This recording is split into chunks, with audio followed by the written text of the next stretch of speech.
Hi listeners, Jason here.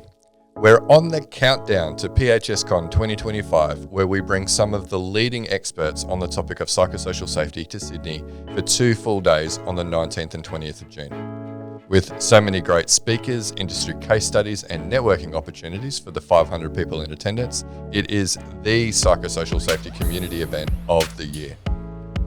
Highlights will surely include live podcast recordings with Adam Grant and Professor Rob Reiner, international insights from Mary Ann Bainton, Dr. I. David Daniels, Peter Kelly from Canada, the US and UK respectively, as well as entertainment from Jimmy Reese OAM.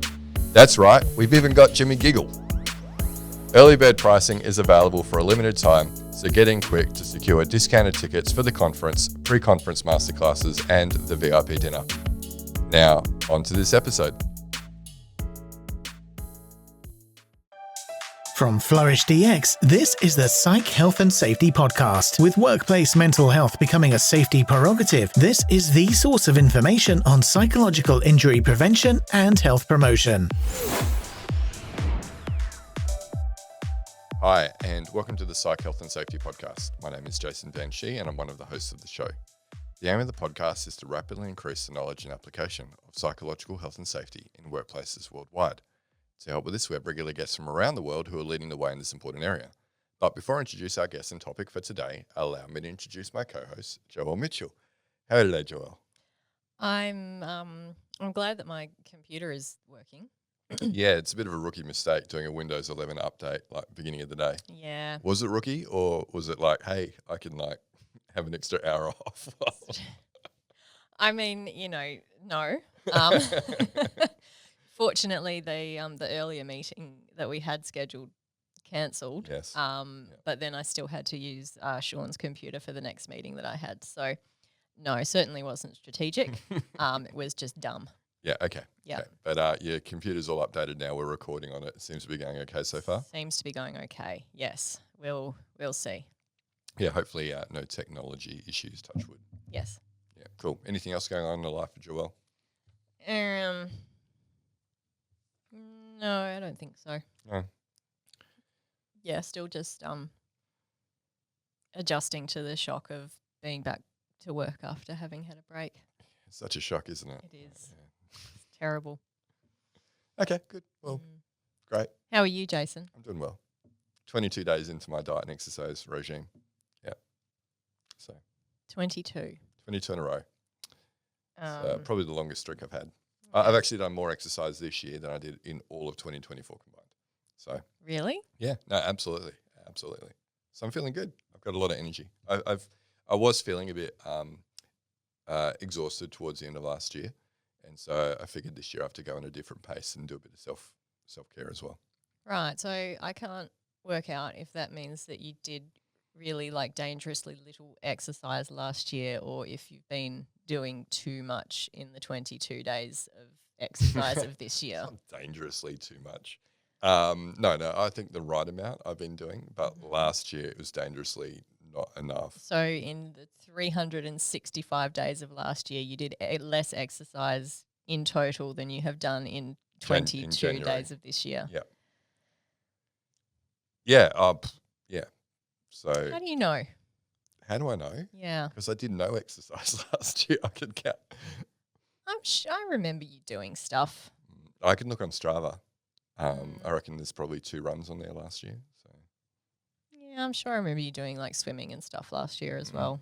Because I went to use my card, which had 10 passes on it, and it expires in a year. I'd used like 2 passes, and it was expired when I tried to use it in January. So. All right. Well, that was 2 times you went swimming then. Potentially it was in 2024, but again, I've done 22 days in a row, so I've definitely done more. All right. If you need proof, I'll prove it. We can put a link to the proof in the show notes. You heard it here first, listeners. If you want to stalk Jason's Strava records, you can follow me on here's Strava. Your opportunity. Yeah, I'm actually using Strava now, so you can follow me on Strava. It's not very exciting though. I go for comfort rather than pace. But anyway, I am turning over a new leaf, and hopefully as I start to get out, there's lots of events on for the first 6 months. I'll be traveling a fair bit, so hopefully people will go, Jason, you're looking good, you're looking healthy. Hint, hint. Hint, hint. We'll find out who the real listeners are of this sure podcast. will. Yeah. We sure will. All right. So, look, our guest has been very patient. Very patiently listening to our nonsense. Yep. Okay. So let's introduce her. And she has over 25 years of experience in law enforcement as a practitioner and researcher. Her work focuses on police organisational practice and experiences of police personnel, including police mental health, suicide, police leadership, career paths of women police, and recruitment and retention. She is an associate professor with the School of Criminology and Criminal Justice at Griffith Criminology Institute at Griffith University. That's a mouthful. Welcome to the podcast, Dr. Jacqueline Drew. Thank you so much. Thanks for having me. No, thanks for making the time. We always appreciate our guests, being able to come on the podcast and share. How's your exercise regime going this year, Jacqueline? I knew you were going to ask that. I'm like, this is all a big conspiracy to lead up to ask me about when I tell people that they should have good diet, exercise, and do things for their mental health. I also go in spits and spurts in terms of, I did a whole week about 2 weeks ago where I was very dedicated. I must say I'm now blaming the weather because it's very hot today and very hot this week. I was just regaling all of my excuses to a friend of mine yesterday about why I haven't been exercising when he asked me the same thing. But week stroke's good. Yeah. And the humidity does suck in Brisbane. Not like the dry heat that we have in Perth. The dry heat. That's where bloody humid at the moment. Yeah, cyclonic conditions. Yeah, not so dry heat. Yep. No, not at the moment. It's gross. Do you know, I looked at the temperature at like 9:30 the other night and it was still 36 degrees. Yeah, I got in the car the other day. I took a photo. I have to put in the show notes. 50 degrees it said on my dash. I've never seen a 5 in front of the temperature here. It did get to 44 by the time I got home, but that was... Like inside your car? No, like the outside temperature. But I've got a black car, so... The temperature of the car as opposed to the air. Yeah. So as the air moved over it. But it was still... 49.3 in Geraldton the other day. Yeah. Cray. Anyway, enough about the weather. This isn't a weather show. It's not. It's not. All right. It does take up a lot of our time talking about the weather, I must say. We're either complaining that it's too hot or too cold if you're anything like me. You know, extreme environmental conditions can be a psychosocial hazard. Yeah, true. See? It's in ISO. Yeah. Yeah. Okay. I like it. All right, Jacqueline, what podcast do you like to listen to? Well, I'm always, when I'm asked about books or podcasts, and I feel like I'm not super dedicated to, I sort of flip and flop around with different things. So I guess the best way to answer that is, and this is a bit stereotypical for a police psychologist, I guess, anything that sort of has some crime, FBI, police, serial killer type genre, which, you know, ironically, I find quite relaxing and do that in my downtime. So anything that has and to be honest, true crime, not so much, bit real, but, you know, made up crime, quite entertaining. So anything. And I've actually been, I've gone off, podcasts over the last little bit and have really got into audiobooks actually. In the car, it's, but I've worked out that I can't listen to audiobooks on the plane because I vague out. And then I'm like, oh, what was that? And then I rewind and then I miss it again. So car or when I'm walking, I can listen. Other than that, my mind wanders. Cooking and housework is when I listen to audiobooks. Yeah, it's a great distraction. It does. It makes it far more tolerable than it is otherwise. Yeah, I'm with you, Jacqueline. I've actually been listening to audiobooks rather than podcasts lately. So Malcolm Gladwell, Adam Grant's books, The Chairman's Lounge, I can definitely recommend that one. That's really interesting. So yes, but I'm using up, I get my 15 hours a month with Spotify. I'm using it up by mid-month now because I listen so much. So I need to get some extra packs. I think you can purchase additional packs for that. Yeah, or you can just buy the books on Audible and do it that way.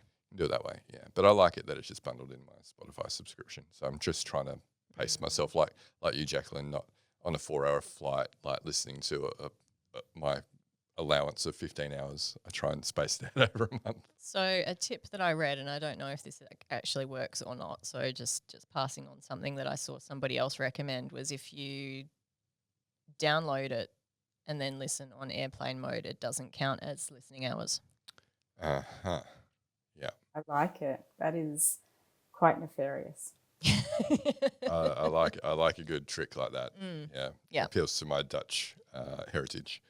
So yes, can't speak to whether that's correct or not, but I'll try it and let you know. all right.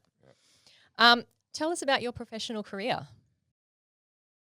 So when I started, I did an undergraduate degree in psych and was always interested in more organisational psychology, working in organisations looking after personnel rather than most people are attracted to psychology around traditional clinical psychology or counselling. But I was really interested in sort of the workplace right up front. So I did an undergraduate degree in psychology, did my honours year, and did my honours thesis looking at work-family conflict in government organisations and the differences around gender and work-family conflict. And then just by chance, I was looking for a job after honours that, need some money after studying for 4 years. And I got a job at the Queensland Police Service. And it was really just because it was a job that was a research officer, actually, where I first started, and in equity and diversity, or for those of you a bit older, EEO, Equal Employment Opportunity, as it was known back in the day. So I got a job in the EEO unit in Queensland Police, and then just really loved working in policing. So I did a lot of research around different groups that were joining police organisations, gender, people from non-English speaking backgrounds, Indigenous officers. So we looked at all of the different groups coming into the agency and how we could support them. And then I moved into a role within that unit around sexual harassment. So policing, unfortunately, still has very high rates of sexual harassment across most police agencies that you can come across. So we actually were taking complaints from typically female officers that had been harassed within the organisation and supporting them in terms of either making a complaint, or we engaged in a whole range of mediation and conciliation processes internally within the organisation in order to resolve those issues. So that was really an interesting job to be doing as something like a 22, 23-year-old. Really opened my eyes to policing and the workplace and what happens in the workplace. And so then I just stayed within policing and did a whole range of roles. So recruitment and selection, covert selection for a while, working in leadership and management. So always in sort of an organisational psychology type role within the police agency. Did my PhD on a police topic, so looking at employee turnover, police leaving the agency, looking at that by career stage to see what were the facilitators for turnover and what kept them within the organisation. And Queensland Police actually sponsored or gave me a scholarship as part of a federal grant. They came on as a partner. I did my PhD within the agency. And so I really became very embedded as a police psychologist. And then at some stage I thought, I really should try something else. Like maybe the grass is greener in psychology somewhere else. And I lasted for about 6 months, not in a police-specific psychology role, and then said, no, I just have to accept that police psychology is where I'm at. So, have worked in police psychology, other than those about 6 months, for about 25 years, and then worked for QPS for about 10 of those years, then came back to the university. And I work in a criminology school opposed to a psychology school because of my work in policing. So have worked now for a number of years here at Griffith in criminology and criminal justice.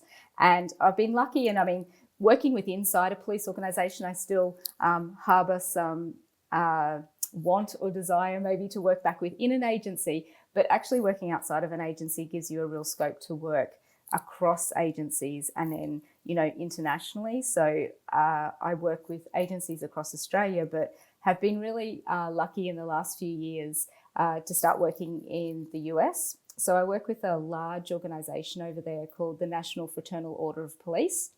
So in the US, they have about 800,000 police officers across the country with federal agents, and the Fraternal Order of Police represents about 360 odd thousand of those police officers. So they're, I guess, in some ways, many of the things we would think about in terms of a union. So they have a legal fund, they support officers. Some of the states in the US, they can't unionize. So Fraternal Order of Police is particularly strong in those states across the US because they provide that support for police. So I started working with that organisation, doing similar work that I was doing here with Queensland Police that we'll talk about, I'm sure, during the podcast. But we sent out, every 2 years, we send out a national survey across the membership. Any police officer can fill it out, but it's sent out to Fraternal Order of Police members, so those 360,000 odd officers. And it has a couple of reasons or aims of that survey. So we look at critical issues in policing. So, what's happening for police officers in terms of, maybe the rise in violent crime and how that is impacting on officers. And then a large portion of the survey is collecting information around their mental health and the predictors of what is causing the most stress and what the outcomes are of those stresses in policing. And as I said, we do that every 2 years. We've done our second one now. And what we like to do with the survey is really use it to talk about and bring insight into the experiences of what police work means to officers and how it impacts on their mental health. So we use it to lobby, and has been used to lobby in some of the states for presumptive PTSD legislation or various supports, the introduction of peer support programs, for instance. So it really provides a really good evidence base about the connection between police work and how that actually impacts on police officers and their families. So it's been really interesting to be able to do very similar work here in Australia and then take that same work and roll that survey out and do that research in the US, because there's such similarities. We often think about there's a lot of differences in policing across Australia and the US, and absolutely there is. Two main differences. One is more violent crime, and connected to that, many more guns than we have here. So officers in the US are at more physical risk than our officers here, just because of that level of violence crime and also the level of weaponry that's more easily accessible in the US. So it's interesting to look at the stresses. So we look at operational, organisational and trauma and critical incidents, population here and the US, and we look at how that predicts burnout and psychological distress. And we thought that there would be differences in terms of the types of stresses, and we found such similarity. We expected in particular that trauma and critical incidents would have a bigger impact on the mental health of officers in the US for those reasons I've just said around violence, crime, and how many guns there are that threaten officers. And we actually found that organisational stress, like we did here, is causing the most harm. So it was really enlightening, particularly as an organisational psychologist, to think even in such an environment where there's such a high level of physical risk, that the organisational system, when we think about psychological distress, mental health, suicide rates, is playing such an enormous role. So it's been really a privilege to be able to now to go to the US and do the same sort of work here and try to use that information to lobby on their behalf, to bring more protections to officers, so the work that they do doesn't have a personal impact. So really all of the work that I've done, and I guess it's because I started off in a police agency, all of the work I do is actually to change what's happening or to make the workplace better for those officers. So I do have to write some papers, and I do write a lot of papers. That's part of my day job at the university. But then always translating that research into then practical solutions and trying to go into agencies and work with them and show them the research and then translate for them what does that mean of what we can actually do to improve police work and the police environment. So, yeah, so I do travel on about 3 times a year to the US. So I do get to listen to quite a lot of audiobooks and vague out on the plane quite a bit. But yeah, I love to go and I love to do the work over there as I do here. Yeah, I think we've had a number of guests on over the years talking about first response cohorts and very similar sort of themes coming through across all of those different cohorts, that actually it's not so much about the things that you would expect to be traumatic that are inherent in the job. For example, whether that's firefighters or paramedics or even sort of people supporting armed forces. But it's actually, it's the systems of work, it's the poor leadership, it's the unnecessary bureaucracy, it's sort of feeling like you've been lied to or betrayed by your organisation. Those types of things are actually the things that create the harm for people, not the purpose of the job that they're there to do. I guess it's the stuff that wraps around that job that seems to be the problem. So yeah, absolutely. And I mean, it makes sense, right? When you stand on the outside of these agencies and you look in, and we talk about the rates of burnout and psychological distress and suicide, say, in police populations. And it makes intuitive sense that it must be the trauma and critical incidents that are causing this, because, that seems a reasonable cause and effect. And the work that we're doing really is trying to shine a light on the fact that that's one piece of the puzzle. And, we've done a lot of work in psychology, a lot of good work in policing and first responder populations, looking at trauma and critical incidents and really thinking about what interventions we can put in place in terms of prevention and reaction, and really developing some, well thought out and evidence-based protocols to assist officers around trauma and critical incidents. And what we have perhaps forgotten about is absolutely we need to keep our eye on that, but it is actually only one part and not even necessarily the most impactful part when we think about the experiences of police officers and those alarming rates of mental health concerns in those populations. I've had the pleasure of reading, not listening to, because there's no audiobook version available, an early manuscript, or it's actually quite a late manuscript from David Daniels, his first book. He was a career firefighter who then became a health and safety professional. And so, he talks about a lot of his stories and how he learnt about the existence of psychosocial hazards and some of the organisational injustice, you could say, that he experienced as a firefighter. So, yes, no, definitely there's, people focus on the high trauma kind of exposures, but often it's that, like all those other psychosocial hazards that tend to impact on people. And that are more actionable as well by the organisation, right? Like the trauma's going to be there. There's not a lot you can do about that, but all of that other stuff that piles on as well, you can absolutely do things about that. Yeah, and we do hear that sometimes that, there's psychosocial hazards that are inherent in the job, so we're just going to do nothing.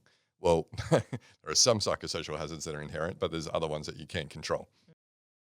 Yeah, I mean, you're definitely singing off the same playbook that I am, and that's really what motivates a lot of my research is thinking about how do we measure all of those aspects. So when we think about trauma and critical incidents, absolutely, we sort of, in some ways, get a bit of a free pass in terms of trauma and critical incidents in police work and first responders, because there's only so much we can do. We can do some great work in preparing our officers to face trauma and critical incidents.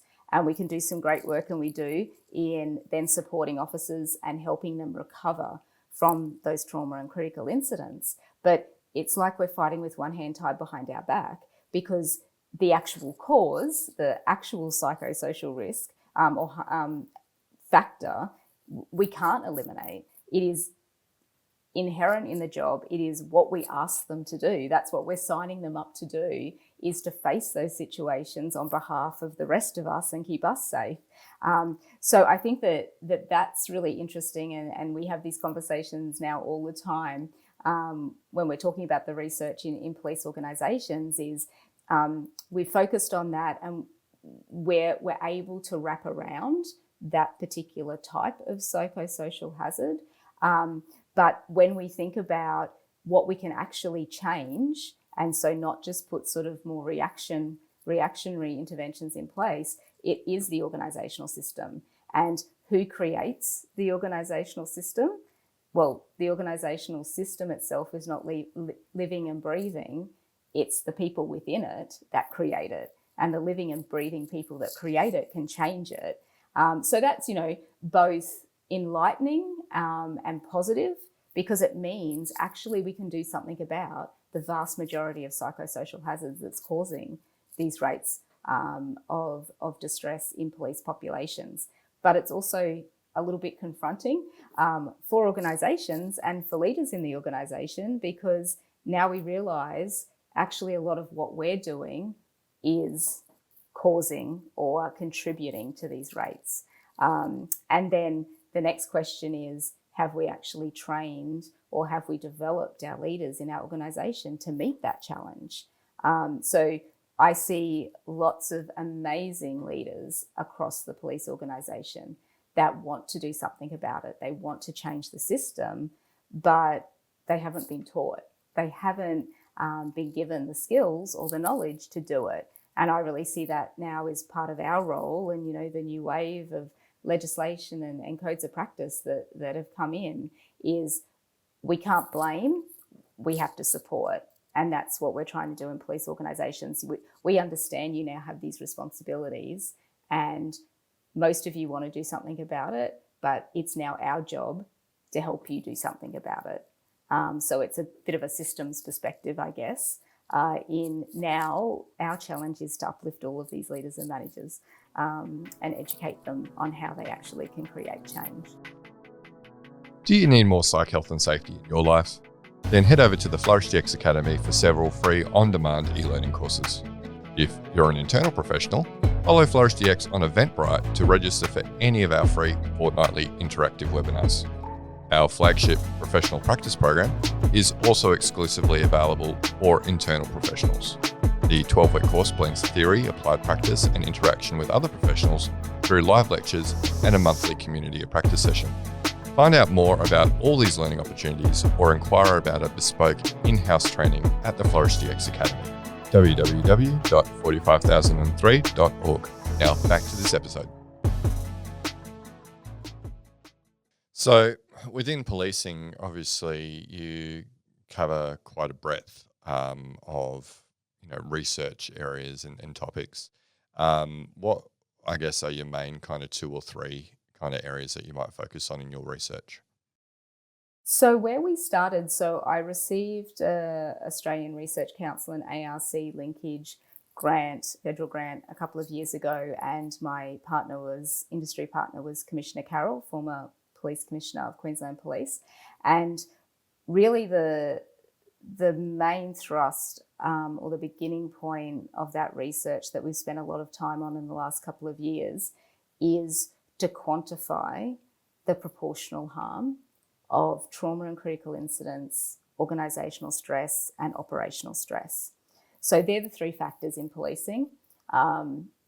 So trauma and critical incidents, you can imagine what they are, being shot at, being potentially injured, being in the line of danger, natural disasters, all of those critical incidents. Organisational stress are the things that happen in any organisation. So, promotion systems, leaders, all of the things that happen within the organisational environment, and then operational stresses. So operational stress for policing are about the way in which work is organised. So things like shift work, doing overtime, being called in on your days off because there's been an incident that you have to respond to. family and friends not understanding your work. So those three groups of factors, what we wanted to do is we wanted to, everyone knows when you say, oh, organisational stress actually causes more harm than anything else. And anyone that's been in an organisation go, absolutely. But we didn't have the numbers to put on it in policing. So it was somewhat easier to say, yeah, we know that there's these three set of factors, but actually the thing that should garner most of our attention is trauma and critical incidents. That's the thing that's unique about policing, so let's focus on that.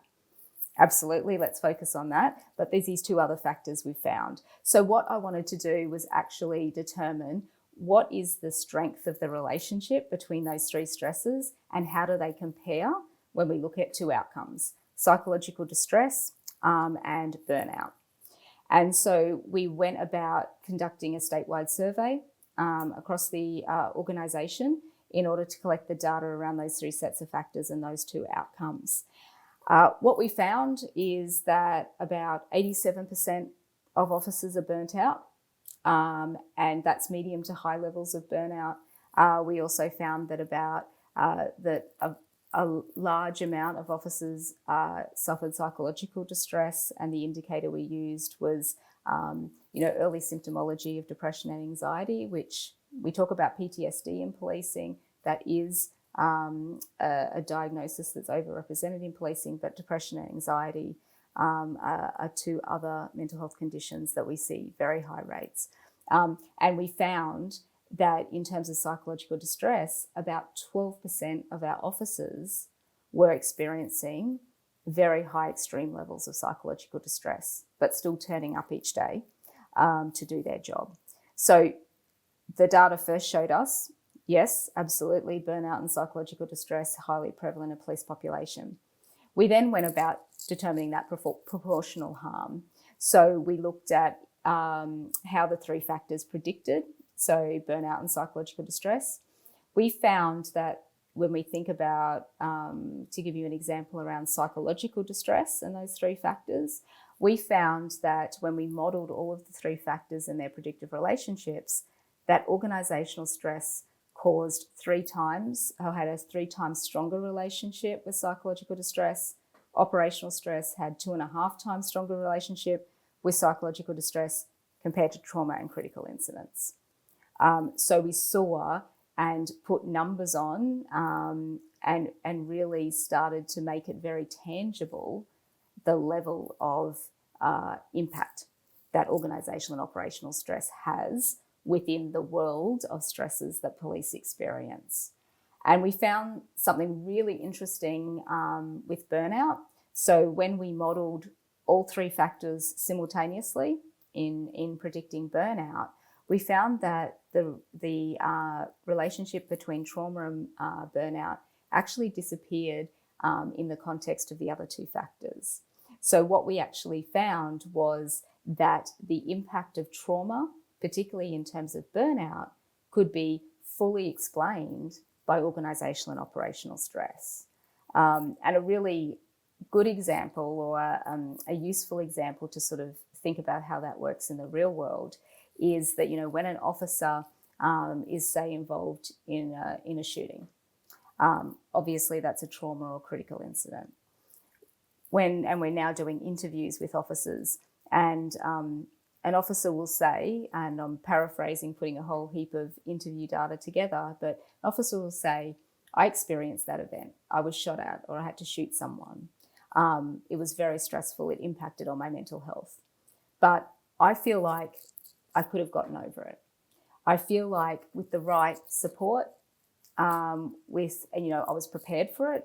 I'd been prepared to face those sort of incidents. With the right level of support, I think I could have recovered fairly quickly. But what happened is I then came under internal investigation, which all our shootings are. That process was elongated. That process went for maybe a year and a half. During that time, I felt like I had done the wrong thing, even though I knew that I had to use that force. But I was made to feel like the organisation was blaming me for something when that's my job, that's what I had to do. And then we overlay that with feeling not supported by their leaders or supervisors, because now maybe they're moved into another position, maybe they're moved off the road. And their peers in the investigation process often can't support that officer because they're under investigation, so they can't talk about it.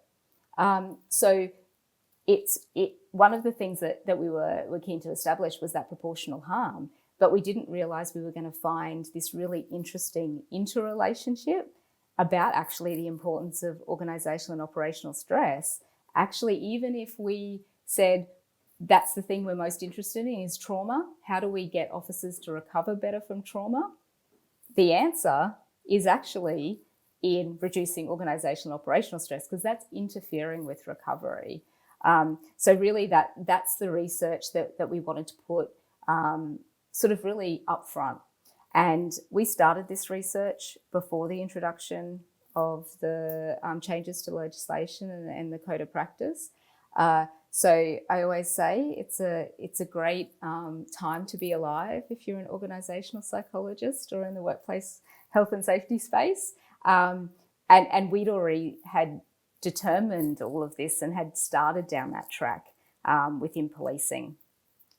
The other thing that we were looking at with the research that has really, I knew it was going to be interesting, but I didn't realise how much it was going to impact or how much evidence we would find for it, is the concept of embitterment and organisational betrayal and how that relates to stress and mental health in policing. We used a measure of embitterment that's never been used before in policing. It's been used a little bit in military populations, but never in policing. And the way in which we conceptualised embitterment, and people that are familiar with the concept of moral injury can think about organisational betrayal. It's a similar concept, a little bit different. So embitterment is the experience. Typically, it's in the workplace that this experience has happened. It's not a life-threatening event, as we would imagine under, say, a PTSD diagnosis. It's a normal event that might happen in the workplace. It might be that I applied for promotion, I was overlooked, and someone's mate got the promotion instead of me, and it was a biased process. And then it's experienced by the individual as a grave insult, humiliation, or a betrayal of what they thought was right and just. And so it has really strong links also to organisational justice and psychological contract breach, that implicit promise of what I promised to give the organisation and what I thought the organisation was going to give me in return. And when there's a mismatch, I think I'm giving more than I get. We're finding, and I'm just in the midst of 2 or 3 papers actually, now unpacking embitterment from our data and looking at all of the ways in which actually embitterment are explaining many of the other factors that we measured across the police organisation. So embitterment's a term that really resonates with officers. We've found over 50% of officers using the scale that we use for embitterment, over 50% of our officers are suffering what could be termed clinical levels of embitterment. So there's been some criteria. It's not in our diagnostic manual as yet, embitterment as a disorder or a condition, but there has been some clinical criteria developed around embitterment. And over 50% of officers are suffering from embitterment. One of the things that are really characteristic of embitterment is it's long-lasting. It's not something, and that's a characteristic that you can't let go of that event that you have experienced as a betrayal or injustice. And this is why it's so difficult to treat, is because what happens when you forget about some injustice that someone has done to you? They get away with it, right? And police officers, I think it's particularly an important concept in policing because police usually have a very good sense of right and wrong and justice. They're asked to be fair and just when they go out into the community.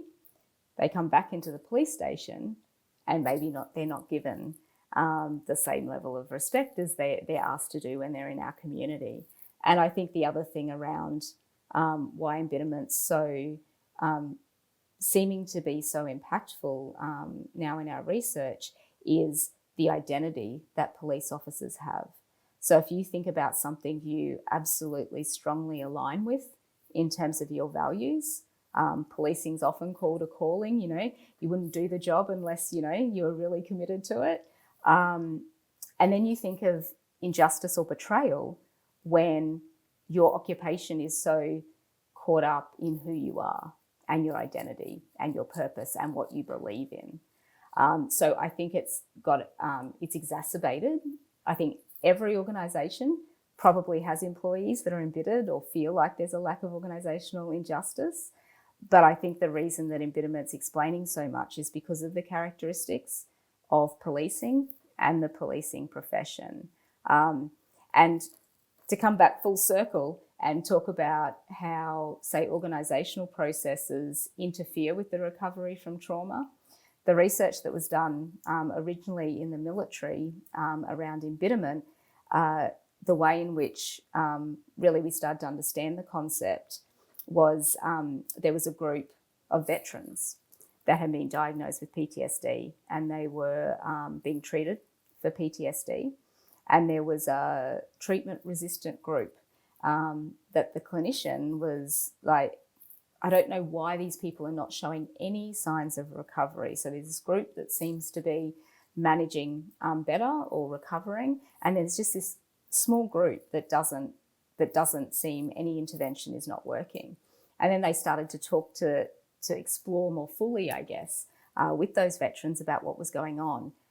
And they found what was now known as post-traumatic embitterment disorder, or PTSD, that they were actually suffering from embitterment.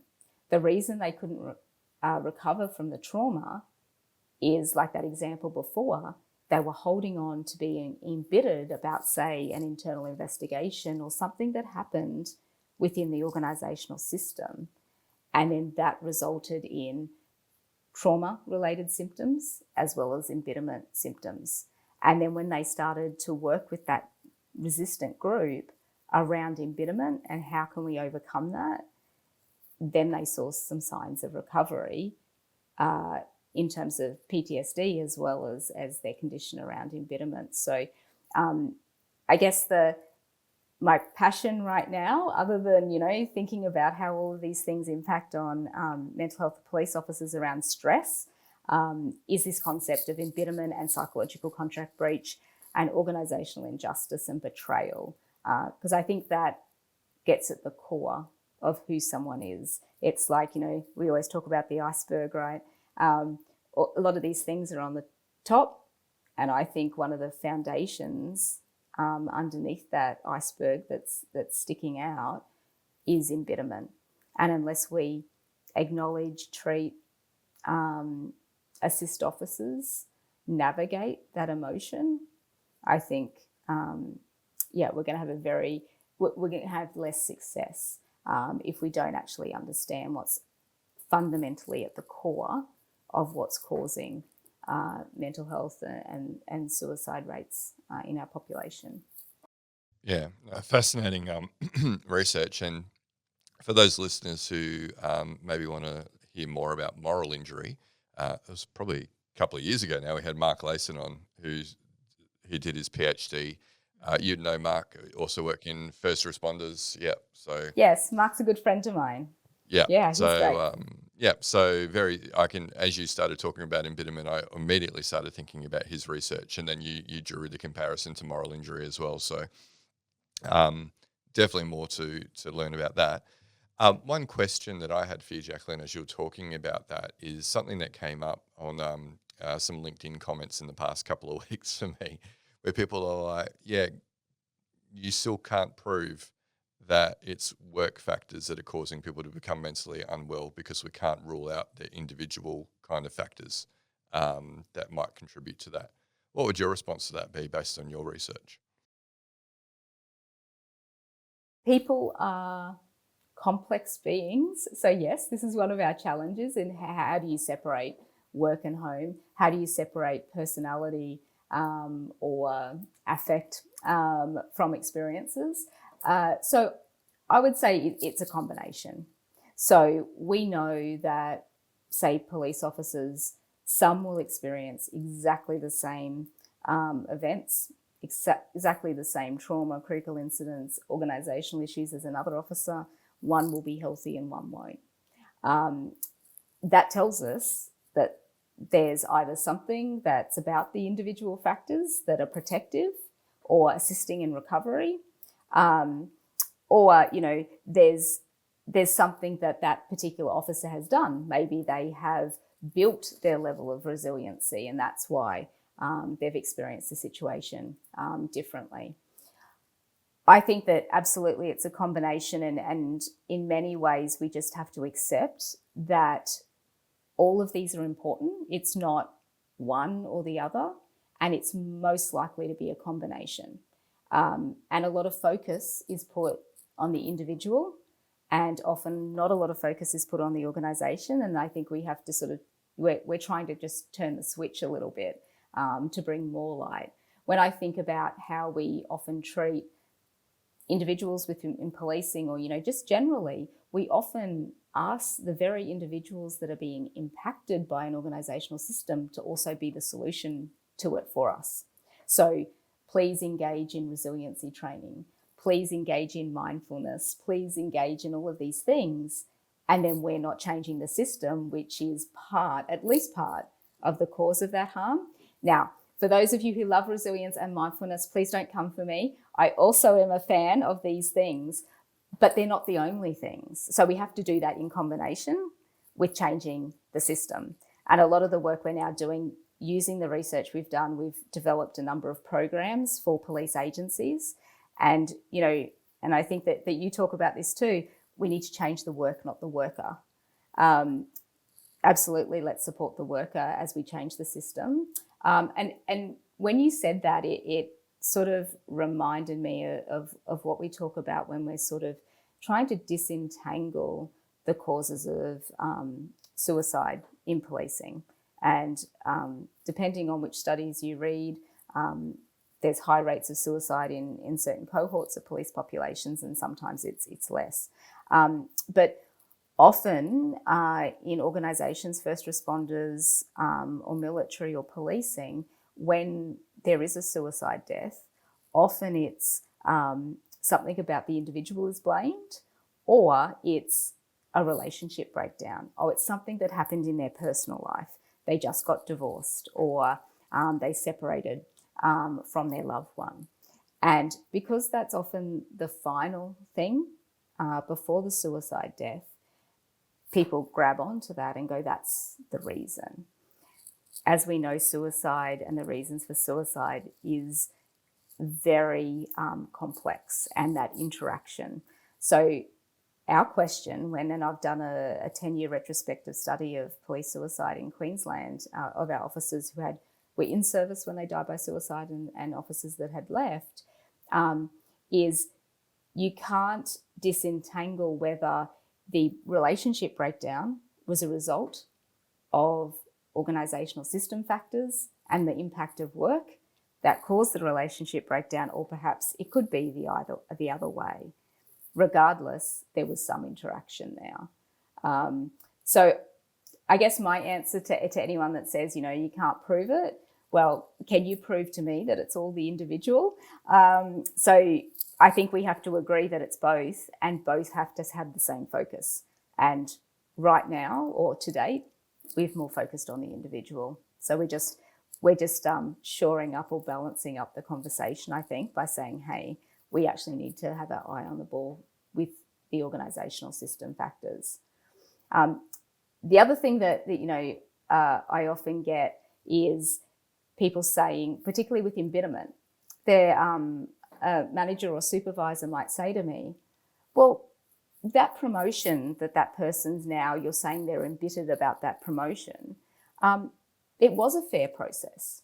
So why do we have to worry about this person's embitterment? Because actually it was a fair process.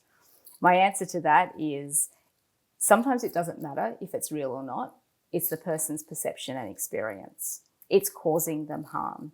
Now, when we have an intervention, we've got to go back and maybe that's part of it, you know, talking to that individual who perhaps has viewed it negatively when it wasn't, and we unpack why that is. So I think there's also a conversation around that whole perception thing. Oh, that's just someone's perception that was terrible. Yeah, Jacqueline, on that, that's something that I really love. David Daniels' definition of psychosocial hazards, it's actual or perceived, stresses, because perception, like you say, is just as real to people as is objectively can be proven.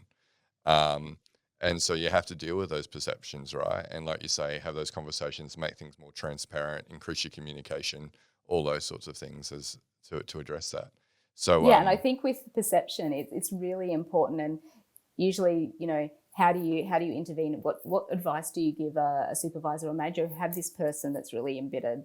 And my response usually is, well, okay, look at the situation. First, is it true? And if it is true, that tells us something about our organisational system. Our promotion system is not fair and balanced. Let's reform the promotion system.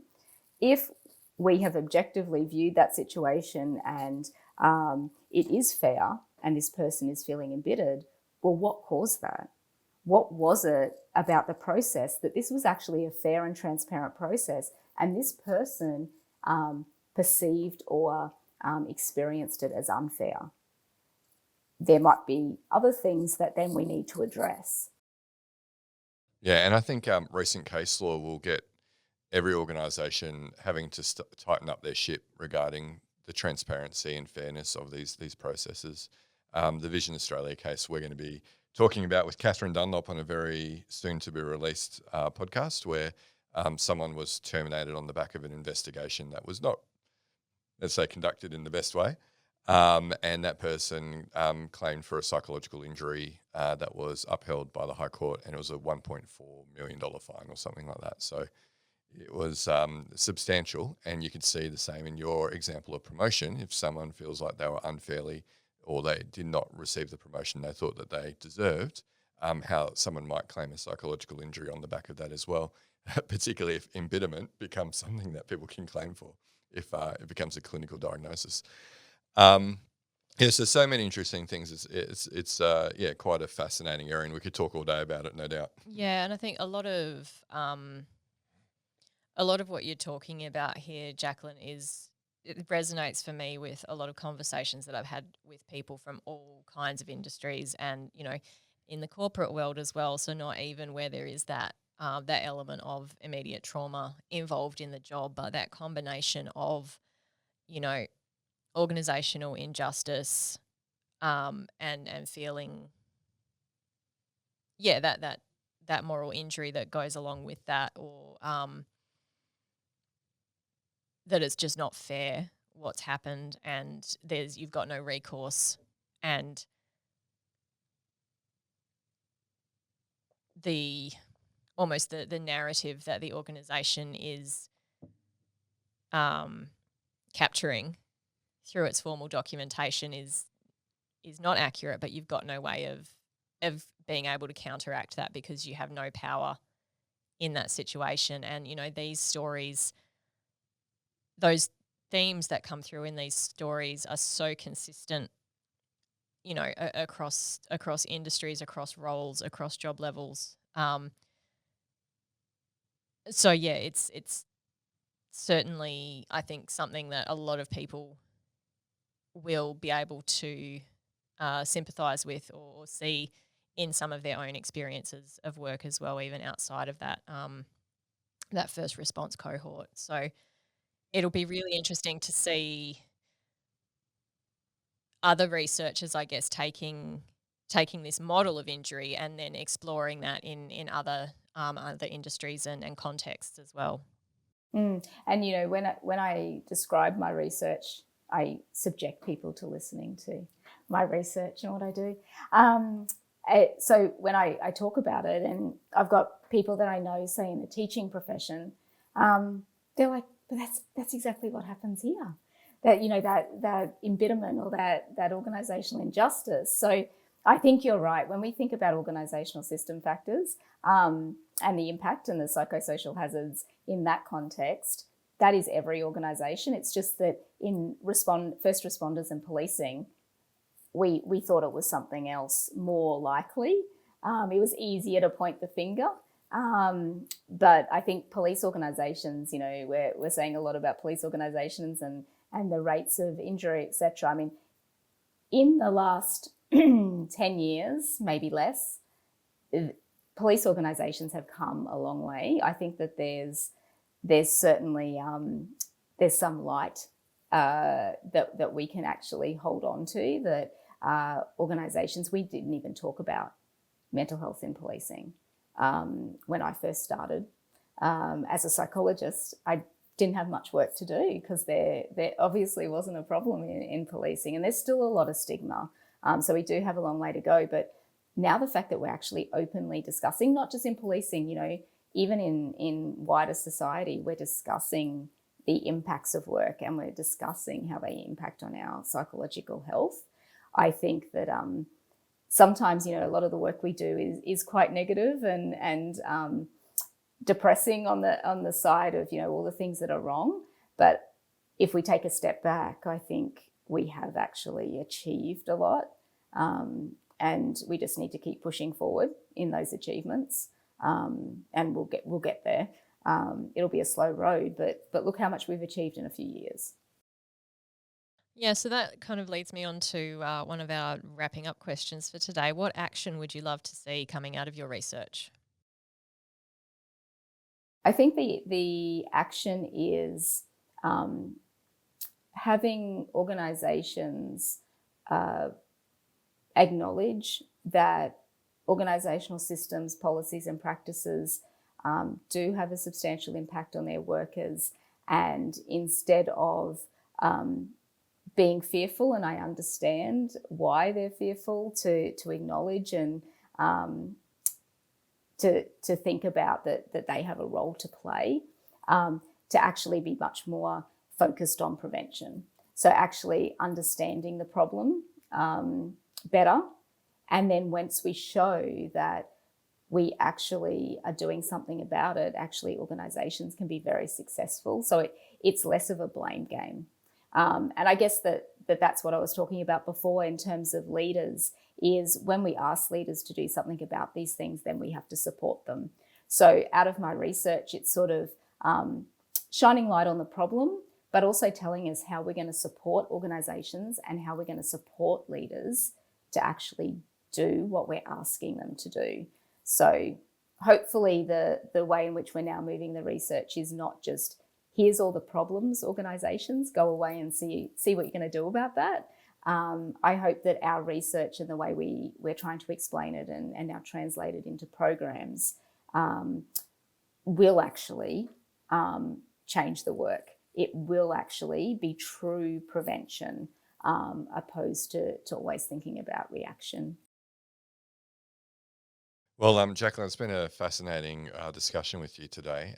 But one of the questions we like to ask at this point of the podcast with all our guests, as you're probably aware, is what are your hopes for the future of workplace mental health? And I'm going to test you. I want you to just tell me in 20 words or less.